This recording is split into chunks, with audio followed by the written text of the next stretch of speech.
Have you ever wondered why, despite earning more money, you don't feel richer? Based on the acclaimed book The Psychology of Money by Morgan Housel, today we will explore the 18 laws that reveal why sometimes common sense and pure logic are not enough to manage our money well. On this journey, we will discover together how our experiences, emotions, and expectations influence our finances more than we could imagine. We will unlock the secrets of successful financial management that is not only based on numbers, but also on understanding the human psychology behind the money. From understanding why wealth is really what you don't see, to learning how our own narratives about money can shape our financial future, this video will change the way you think and act around money. Get ready to break your habits and build a richer, wiser future. Are you ready to see money in a new light? Let's find out. The writer, Morgan Housel, was for years one of the star columnists of the Wall Street Journal, and for decades he has dedicated himself to analyzing what he calls the psychology of money. For him, getting rich and, more importantly, staying rich does not depend so much on intelligence, salary, or talent. Not even luck. The true explanation to understand why some manage to earn and multiply their money is in emotions. How you behave is more important than what you know. And how do the rich think? Housel presents 18 keys to wealth and also to happiness, because if the question is emotional, then the old question is also resolved. He does so through case studies, from the unlikely philanthropist Ronald James Reed, who worked a quarter of his life in a service station, and the same sweeping the floors in a JCPenney chain store without ever moving from his modest three-room house. But when he died, he left $2 million to his stepchildren and $6 million to the hospital and the library in his town.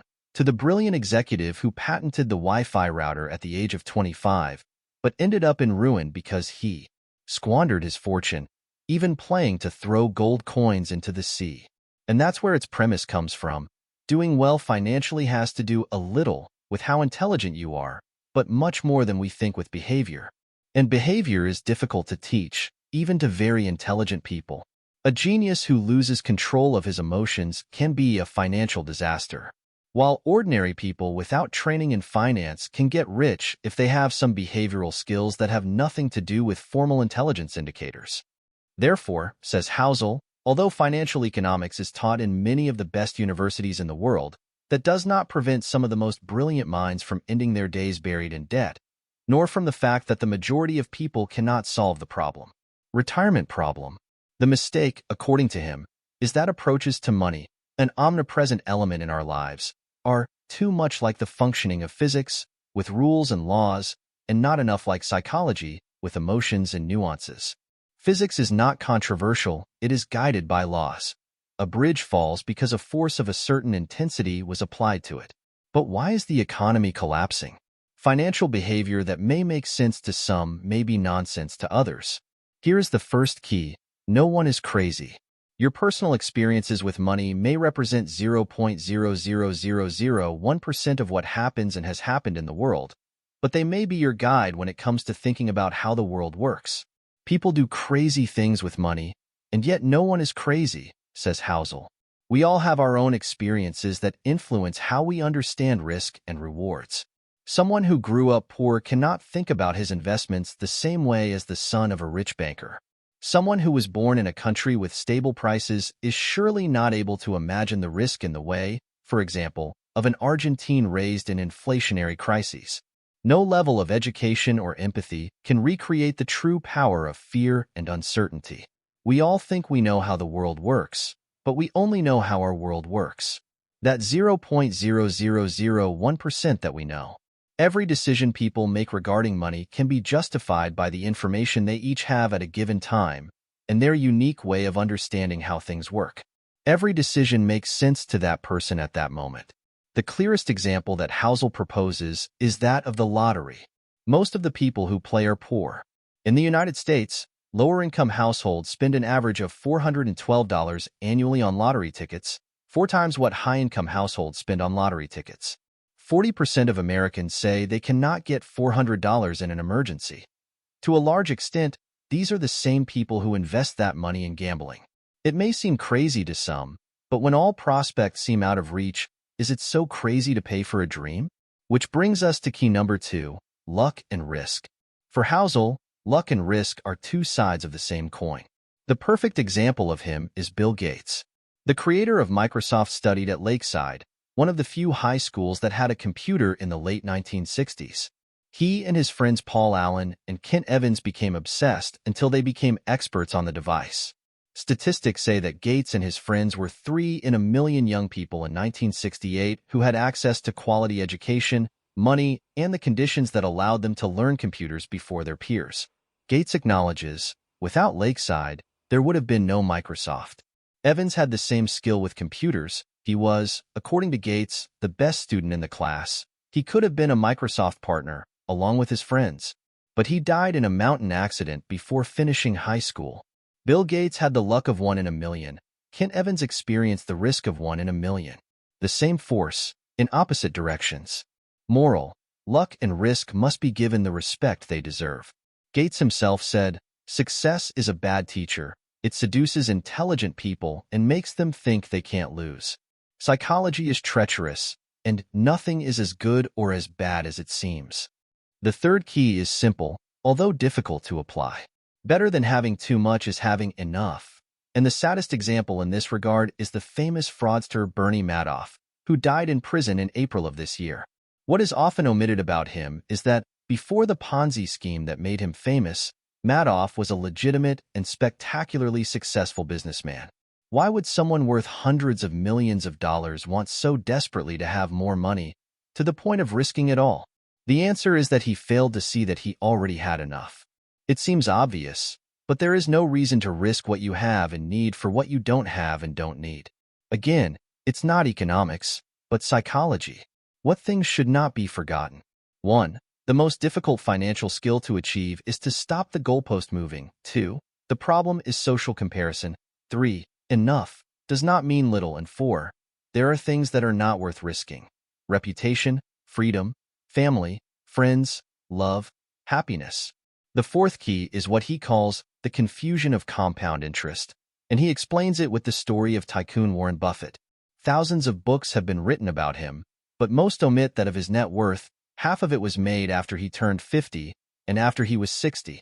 In other words, he was a good investor his entire life. If he had started investing at 30, perhaps few would have heard of him, Housel says.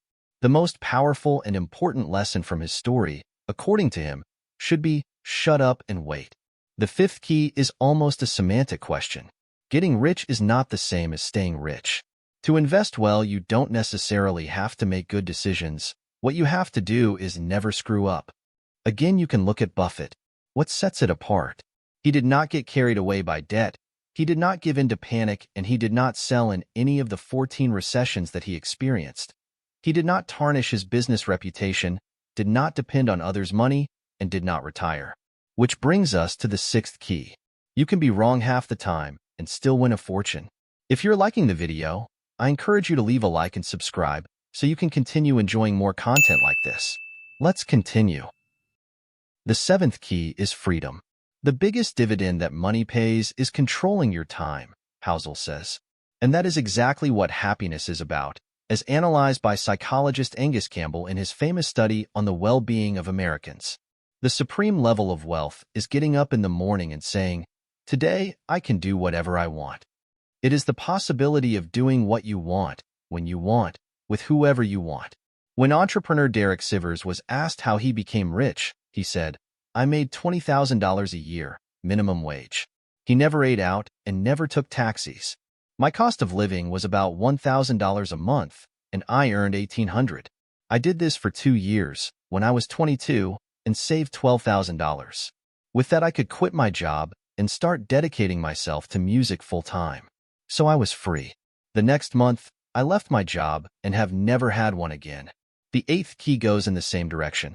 Housel calls it the man-car paradox, and it is that no one is as impressed with your possessions as you are. The author himself worked in his youth parking cars in a garage, where he learned a truth that we thought little about.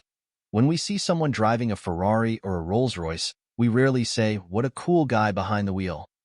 On the contrary, we may think, "If I had that car, people would think I was cool." Hence, the ninth key, wealth is what is not seen. Isn't it obvious that spending money to show others that you have money is the quickest way to have less money? Maybe not. Contemporary capitalism causes people who are struggling to pretend about their economic position for reasons of status. But the truth is that wealth is precisely the cars that one did not acquire, the diamonds that one did not buy, the watches, dresses, and handbags you have given up, and the first-class seats you have saved.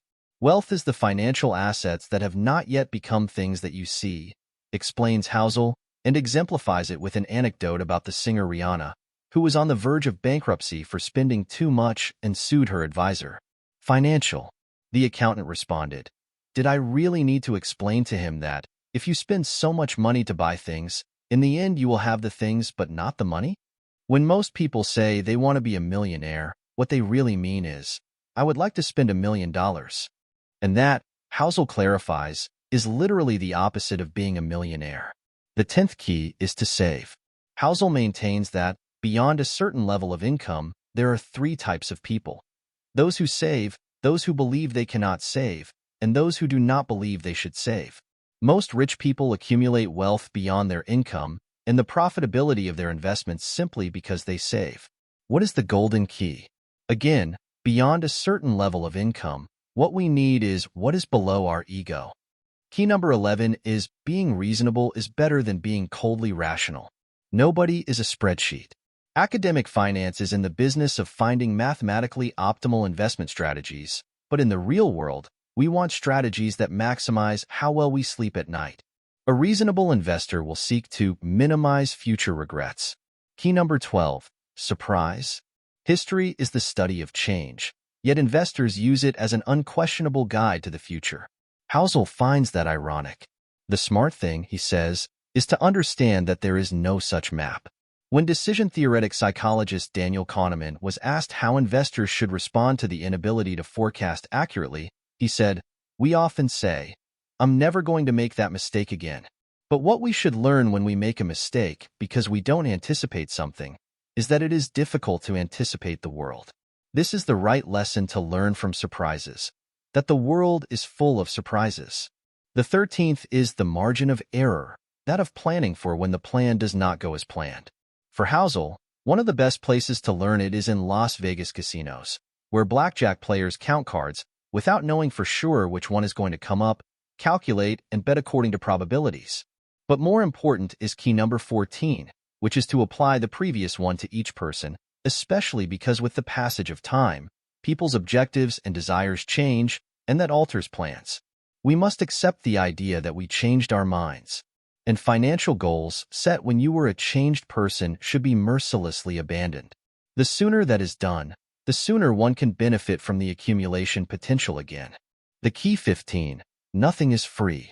Everything has a price, although not all prices come with a label, writes Housel. A key part of hoarding is discovering the non-obvious prices of the things we want and knowing if we are willing to pay them. In 2004, General Electric was the largest company in the world, after fluctuating between first and second place for a decade. But the 2008 crisis devastated its finance division and caused millions in losses. GE shares went from being worth $40 in 2007 to $7 in 2018. The blame fell on who had been its CEO since 2001, Jeff Immelt, who was criticized for his leadership, his acquisitions, for cutting dividends, for laying off workers, and of course, due to the collapse of the share price.